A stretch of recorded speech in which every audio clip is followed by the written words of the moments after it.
Everyone, so in today's video I'm going to be sharing with you all my thoughts on a lot of viral lip balms. Glossy lip balms have really been going viral over on TikTok, and I wanted to highlight some of the most viral, the ones with a lot of hype behind them, kind of getting into some of the nitty-gritty on the ingredients. Once a lot of hype kind of collects and clings to a product, it can be difficult to kind of see through that for, just see the product for what it is. So that's what I'm here for. Giving you demos of the products, just giving you a nitty-gritty look at all of these formulas so that ultimately you can decide if they would actually work for you. I love doing comparisons on my channel. It's why I started my channel. I really love comparing formulas. So if that sounds good to you, if you really like that, I would love to have you back. By the way, my name's Amanda. Consider subscribing if you think it's helpful and you enjoy it. With all of that, I think we should just dive in. Let's first start off with a lip balm that went viral earlier this year, which is the Summer Fridays Lip Butter Balm. I remember having to really dig through Sephora to find this product when it went viral. Specifically, this is the shade Brown Sugar, but they do come in 6 different shades and they retail for $24. You get 0.5 ounces of product. This is not the most expensive item that we're going to be talking about today. It is a little bit more expensive, but I really like that they included a lot of product within the tube. Now, applicator wise, a lot of these are just kind of like the good old squeezy tube. I really like this one in particular because the nozzle is a bit flexible. It kind of has a squish to it that feels really nice on the lips, opposed to that kind of harder plastic nozzle. Let's talk about the texture because they call it a lip butter balm. I think that this is certainly the most buttery as far as the products that we are talking about today. I think the word buttery is kind of thrown around a lot. When I say buttery, what I mean is that it is literally buttery. The way a formula can kind of melt and go a little bit slippy and oily, the way butter does, that is what I get from this. This is actually quite a slippy formula on the actual lips. Now, some people really love that. If you are a fan of like a very traditional style, slippery kind of lip oil texture that your lips kind of absorb, I have a feeling that you'll really like this texture. It kind of melts on contact with the lips. There's a great glossiness to it as well. And not to mention, I think this shade is beautiful. It looks really pretty once it's actually on the lips. Truth be told though, I am not a huge fan of a very slippy lip product. I don't like the idea of it kind of possibly getting outside of my lip lines or, moving around slowly as I continue to wear it. I'm going to be talking about ingredients in this video, especially because I feel like ingredients are kind of like the tie that brings all of these products together aside from them being viral. The base and the main ingredient in the Summer Fridays lip butter is phytosterol, isoterol, cetyl, sterol, benehenyl dimer, dilinolate. I don't know what I'm going to say throughout this video so that I don't have to say that again. Phytosterol dilinolate is the main ingredient behind this formula. It's essentially an alternative, a vegan alternative to lanolin. A lot of the times it is used to kind of control the texture of a certain formula as well. I find this to be a little bit more oily than lanolin is, just in my personal experience. The second ingredient in here is disosterol malate, which is another ingredient that comes up a lot within these lip balms. But what you need to know, at least at this point in the video, the formula itself is a little bit slippier. It definitely feels very buttery and reminds me of something like a lip balm mixed with a lip oil, not necessarily a lip balm mixed with a lip gloss. Gloss has that tack to it. This really doesn't have much of a tack to it. So if you also don't like something very tacky, I think that this could, tacky to the touch, not tacky. I think that there is a good chance that you might also get along with this formula. It's definitely a stronger vanilla scent to this product. I find it very pleasant though. But it's just not a personal favorite for me. And I can understand why someone that wants a really pretty kind of glossy everyday lip would reach for this. But I think that there are better formulas out there that are more suited to me. But again, now you guys have the down low, so ultimately you guys can make that call. Really excited though to talk about this next lip balm formula, the Naturium Phyto Glow Lip Balms. I have a few. One I've used the most is the just plain old lip balm. I threw this into my car and realized a while back that I'd really been using it a ton. Retail for $10 a piece and you get 0.34 ounces of product. So a little bit less product than like the Summer Fridays, but it is still a less expensive item. It also comes in 8 different shades, so you have a wider range of shades within the Naturium. That being said, they don't really have a lot of nudie kind of shades the way like Summer Fridays has this kind of brown sugary shade. Naturium doesn't necessarily have that. The shades are a little bit more decidedly brighter, I think I would say. It is a squeezy tube the way that the Summer Fridays is, but the applicator is plastic and it's a bit wider. I believe it used to be metal, which is nice, but they did change it to plastic and it ended up bringing the cost down $1. But I will be honest here, I wish that the applicator wasn't so wide. Just as someone with kind of like a defined Cupid's bow, generally like kind of middle of the road lips, like they're not big, they're not like super small, but I would say leaning on the smaller side, it is just a little bit more difficult for me to control, especially with some of the other shades with more color. I just find myself going in with a finger and kind of finessing a little bit. It's not really that big of a deal, but the texture of this product is a little bit more balmy than the lip butters from Summer Fridays. They just have a touch more heft to them and they have a little bit more tack and a little bit more glossiness. That makes this, in my opinion, a better formula texture-wise to the Summer Fridays. And I 100% find myself reaching for these way more often than the one from Summer Friday. Overall, like texture and formula for me are king. It's #1, and these just have a really beautiful texture to them. My lips feel great when I have them on. It's worth noting, you know, obviously there's a lot of pretty shades and that's great and all, but I have used this completely clear balm a lot because it just feels good to have on the lips and I find it healing, and it, I think, makes a good occlusive barrier on the lips that looks nice and flattering. And it doesn't look too milky either, which is sometimes an issue with a little bit more hefty balms. Scent is more of a subtle kind of vanilla scent. Now, as far as the ingredients goes, the main ingredient here is also phytosterol dilinolate. So the same main ingredient that we have here with the Summer Fridays, same base as the one from Summer Fridays. It's just the way they've incorporated some of the other occlusives that makes this feel a little bit more like a balm with a nice glossiness to it rather than a balm with a little bit more of that oily slip. So as far as like a lip balm going viral, I do truly feel like this is worth the virality. I 100% recommend them. For 10 bucks, I think it's one of my favorite affordable finds. I think they're really beautiful, and I like that they feel nice on the lips while also having a pretty cosmetic elegance. Next, let's talk about the Rhode Peptide Lip Treatment. This comes in 5 different shades, but they're not really shades, they're scents. They actually just recently came out with kind of like a strawberry cherry shade, and that's their first actual shade within the lip treatments, but typically they're just different scents. So I have, this is salted caramel. Salted caramel, it's kind of interesting. It's definitely salted caramel, but it kind of has like a tang to it. I don't know.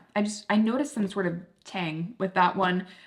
We also have, same one I just picked up. We also have the vanilla, which is just a really nice kind of sweet, like buttercream frosting kind of scent. If you've ever had like really nice, expensive vanilla cake, it's a very dialed in kind of punchy vanilla, almost like the Milk Bar kind of vanilla smell, if you guys are familiar with that one. Very good. And I also have the unscented, which I think is great. And I honestly think that more brands should be coming out with unscented products as well. So there really is, I think, a scent for everyone. I think I have the watermelon one like around here somewhere.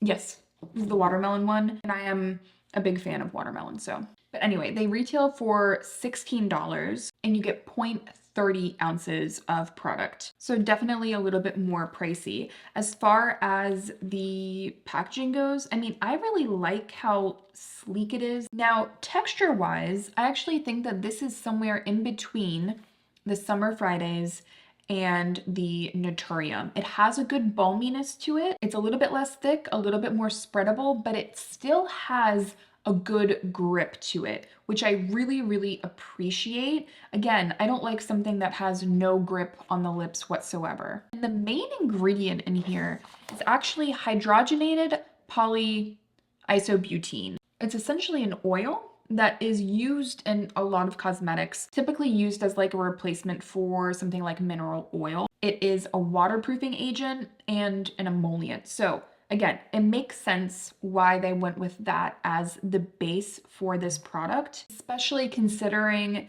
this being a lip treatment. I think that it makes sense that they wanted it to be a little bit more serum balm-like rather than something really, really thick. And the hydrogenated polyisobutene, that will get you there. It almost has this little bit of like a gel quality to it, just a touch. Still feels nice and balmy, but a little bit more gel-like than the Naturium or the Summer Fridays. And I think that makes for an interesting texture, and I think it's a standout in my opinion. There aren't a ton of peptides within the formula. I am a touch skeptical whether or not this is great for like a true peptide treatment. However, that being said, my lips do really well when I am wearing it. So the performance in my experience is there. I am inclined to recommend it as a good stable lip balm. I wish I had that cherry shade to actually wear on my lips so that I could get a better idea of how that shade performs. But I am excited to see as they continue to expand this line, like what shades they come out with. The base formula in and of itself, I think is good. But I do think it's a drawback that there aren't shades to choose from if you want a lip balm that also doubles as a product with a little bit of cosmetic appeal. Speaking of cosmetic appeal, Hourglass Volumizing Glossy Balms. 100% the most expensive product that I'm talking about in today's video. Retails for $36 and they come in 12 different shades. There are a ton of shades to choose from, and I'm just gonna throw it out there right now. These are some absolutely beautiful, beautiful shades. So zeroed in, so nuanced and beautiful. There are great neutrals, great plummy shades. There's some really beautiful kind of terracotta reds as well. So as far as finding your perfect shade, you'll probably find it within the Hourglass line, or there's a good chance. That being said, you get 0.05 ounces of product. You don't get a lot of product within these. You just don't. It's a very, very expensive product.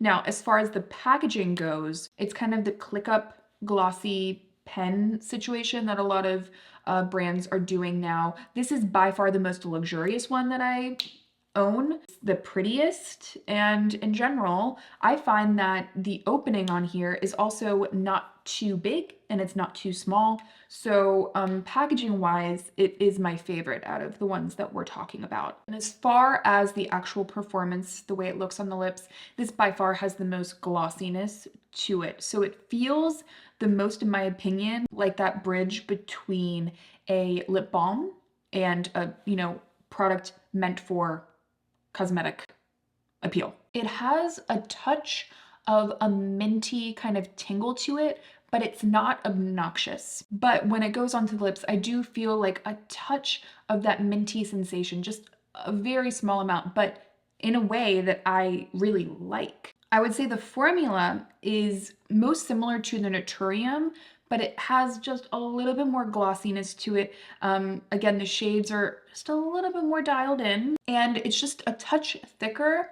So I find that it's able to kind of fill in the lines of the lips and last longer. Honestly, as far as a lip balm meets lip gloss meets lip treatment that feels the best on the lips, I'm gonna go ahead and say that you get what you pay for, and this is one of my favorite products of the year, hands down. I know it's the most expensive, and I do apologize about that, but I'm also here to like give you guys my real opinion, like what am I really reaching for a lot. As far as a lip balm with color, if I want to center my lip care routine surrounding a makeup look, I'm 100% reaching for this. Now, I'm not reaching for this before I go to bed, you know, as like a lip product. I'm probably reaching for the one from Naturium or the one from Rhode. So just depending on your needs, you know, all that is something to keep in mind. Disoteryl malate is actually the main ingredient within the Hourglass. Disoteryl malate is just in general an emollient, and I find that it typically is just a little bit thicker. Keep in mind, disoteryl malate is an ingredient that we have seen in multiple formulas now. This is the first that it is like the front runner. Now, there is another product that we will jump into right now that also has that as the main ingredient, which is the Laneige Lip Sleeping Mask. Now, I have the mint. This is mint choco. I've had this for a long time. One thing that I will say right off the bat about the Laneige Lip Sleeping Mask is that this has been a product that has been well loved for a very long time. I know it's viral, but I also just want to kind of give room to express that this is a kind of standby product that people have loved for a really long time for its ability to really condition the lips. For me, I have used this one the longest and I have the most experience with it as well. There are a ton of flavors. I'm counting 6 on Sephora's website, but you can get a lot of different flavors, and some of them do have pigment. So I know there's a new one that's like a strawberry lemonade kind of swirl, and it's really pretty. You can get the berry one, which has a little bit of a pink tint to it, but typically they're a little bit milkier looking on the lips. I don't find myself wanting to reach for these as a product to wear alone. However, as a lip product for the beginning of my makeup routine, applying this as a mask and then kind of tapping off the excess, going in with a lipstick, you're going to get absolutely beautiful application of any lip product to the lips after you wear this. And also when I wear this on my lips in general, like before bed, my lips always do really well. So I am absolutely a fan of this product. And I think specifically, it's really good if you have like more dry textured lips. I find it does a good job of kind of like sloshing off. Yeah, sloshing off any of the dead skin. It retails for $24, by the way, 0.7 ounces. So I would say it's kind of somewhere in the middle. There are some sites where you can get it for cheaper though. So I will leave some of those sites down below for you guys. As a whole, I think that if you are someone that's looking for just a really good lip treatment, you're not really looking for any of these products necessarily as like good for going out. If you just want something that is going to work, I do think that this works really beautifully. I have found throughout my time using like the Laneige Lip Sleeping Mask, I find it works better for me in a lot of instances. Works better for me than like Aquaphor, specifically because this has an incredible kind of grip to it. And though Aquaphor is great as an occlusive to kind of seal in moisture, it doesn't necessarily have any other like supporting ingredients to actually help the lips heal other than being a protectant. So I personally find this to work really well for me. If you are looking for more of a slippy kind of lip oil meets lip balm texture, really pretty shades, I would say the Summer Fridays would be the way to go. But if you're like me and you want a little bit more grip, a little bit more glossiness, then I would say just go straight to the Naturium Phyto Glow. Really pretty shades. In general, I just think it's a really good pickup. Now, again, if you're looking for more of a treatment, The Laneige or the Rhode, I think it's just going to depend on your preference as far as texture. The Rhode is a little bit more gel-like, so if that's what you prefer, then I would go with this. And if you're less concerned about necessarily a milky appearance, you just want it to really last on the lips and create that barrier, I would go with the Laneige. As far as like a true makeup staple that also feels beautiful on the lips, I absolutely love the ones from Hourglass. I'm wearing the shade Slip on my lips, by the way. I applied it like an hour ago. It's just one of those perfect luxury everyday makeup items. This is what I'm expecting from a luxury brand.